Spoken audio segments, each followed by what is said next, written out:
No matter how much you will it, you cannot command the sea to be still. It's a force of nature beyond your control. Much like the sea, there are aspects of life we simply cannot dictate. The weather, the passage of time, the actions of others, these are all outside our control.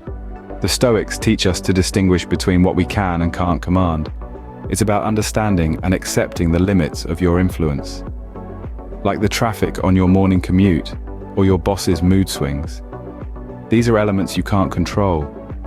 Instead of allowing these uncontrollable elements to dictate your happiness or peace of mind, the Stoics advise acceptance. This doesn't mean resignation or defeat. It's a conscious decision to not let external forces disrupt your inner tranquility. By accepting what we cannot control, we free ourselves from unnecessary stress and anxiety. The second lesson is, your reaction matters more than what happens to you. The Stoics believe that we cannot control the external events that life throws our way, but what we can control is how we respond to these events. Think of it this way. It's as if we're all sailors navigating the vast ocean of life. We can't control the weather or the waves, but we can adjust our sails and change our course. This is where the true power of Stoicism comes in. It teaches us to maintain a calm and rational mindset, regardless of the external circumstances. When life hands us lemons, we don't just make lemonade. We use those lemons to learn, grow, and become better sailors on the sea of life. Let's be clear, this isn't an easy task. It requires patience, discipline, and a lot of self-reflection. But the rewards are immense. So, the next time you find yourself in a storm, remember to adjust your sails. Remember, it's not the event itself, but our reaction to it that truly matters. The third Stoic lesson is, live in the present. Stoicism teaches us to fully embrace the now, to dwell in the current moment, to be truly present. This is the essence of mindfulness. Imagine a river, constantly flowing, never stationary. Our lives are much like this river, a ceaseless stream of moments, yet we often find ourselves not in the river, but on the banks, consumed by worries of the future or shackled by the past. This is where Stoicism steps in. It encourages us to dive back into the river, to experience the flow of the present. The future is uncertain, the past unchangeable. The present, however, is in our hands. It's our canvas to paint, our song to sing. Worrying about the future or dwelling on the past is like trying to hold the river's water, futile and counterproductive. By focusing on the present, we can live more fulfilling and meaningful lives. The fourth lesson from Stoicism is, detach from material possessions. Stepping into the world of Stoicism, we find an illuminating principle, the intentional detachment from material wealth and possessions. It's not about abandoning all worldly goods, but rather about understanding their transient nature. Imagine a sandcastle on the beach. It's beautiful, intricate, a marvel to behold. But no matter how much time and effort you invest, the tide will eventually wash it away. That's the nature of material possessions. They're here today, gone tomorrow, and attaching our happiness to them is a recipe for discontent. Instead, Stoicism encourages us to seek wealth in the immaterial, in wisdom, virtue, and the richness of our character. It's about cultivating a mindset that finds contentment in the self, independent of the external world. It's a liberating perspective, freeing us from the ceaseless cycle of desire and disappointment. Remember, it's not what we have, but who we are that truly matters. The fifth Stoic lesson is, practice virtue. Now, what does it mean to practice virtue? Well, in the Stoic philosophy, virtue is not just a moral nicety. It is the bedrock of a well-lived life, the highest good. It's about cultivating an inner moral compass that guides your actions, regardless of external circumstances. To the Stoics, virtue meant wisdom, courage, justice, and temperance. It's about making right choices, not easy ones. It's about standing up for what is right, even when it's unpopular. It's about treating others with fairness and respect, even when they don't reciprocate. And it's about exercising self-control, not letting our desires and emotions dictate our actions. So, how do we practice virtue? It starts with daily self-reflection, analyzing our actions and decisions, and continuously striving to better ourselves. Remember, Stoicism teaches us that virtue is not a destination, but a lifelong journey. By practicing virtue, we can lead more ethical and fulfilling lives. Imagine a Stoic approach to narcissism, where we use these timeless principles to maintain our composure and navigate these complex interactions. Intriguing, isn't it? Let's dive into 9 Stoic ways to deal with narcissists.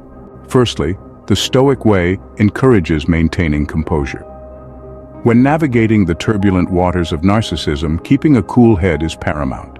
This serene demeanor, this calm in the eye of the storm, is your bulwark against emotional manipulation.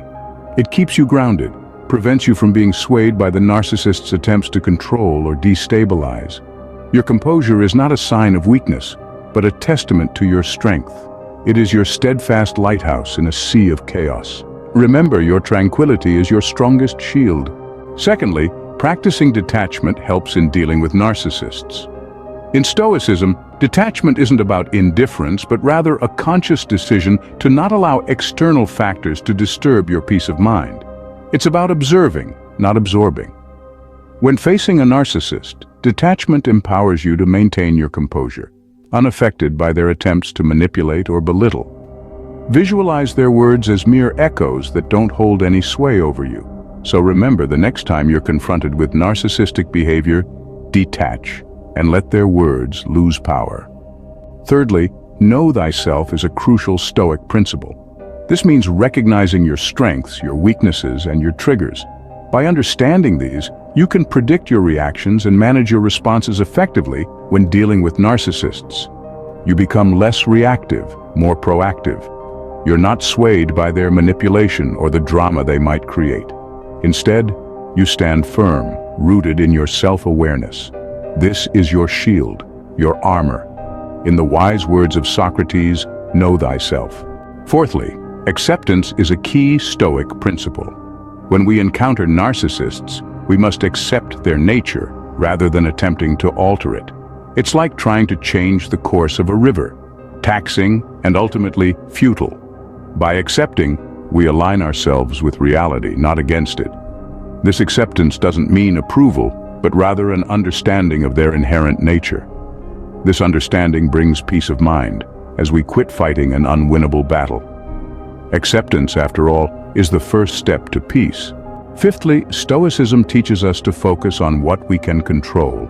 It's about recognizing the power within your own reactions rather than getting tangled in the web of a narcissist's actions. This mindset enables us to navigate interactions in a healthier way, maintaining our integrity and peace of mind. By focusing on what's within our realm of control, we can choose not to be a puppet in someone else's drama, but instead the master of our own narrative. Remember, the only thing you truly control is yourself. Sixthly, practice indifference. The narcissist thrives on emotional reactions, seeking to manipulate and provoke. However, indifference is a powerful shield. It's about maintaining an unaffected calm in the storm of their provocations. Understand this, indifference is not about apathy or neglect. It's a conscious choice to not let external events disturb your inner tranquility. It's about recognizing the emptiness of their attempts to control and manipulate. Indifference, in this case, is not ignorance, but wisdom. Seventhly, practice empathy. As Stoics, we often forget that understanding others is a virtue too. Think about the narcissist's perspective. Why do they behave this way? Often it's rooted in insecurity or past trauma. By empathizing, we don't condone their actions, but we work to understand their motives. This understanding can reduce conflict, making interactions more manageable.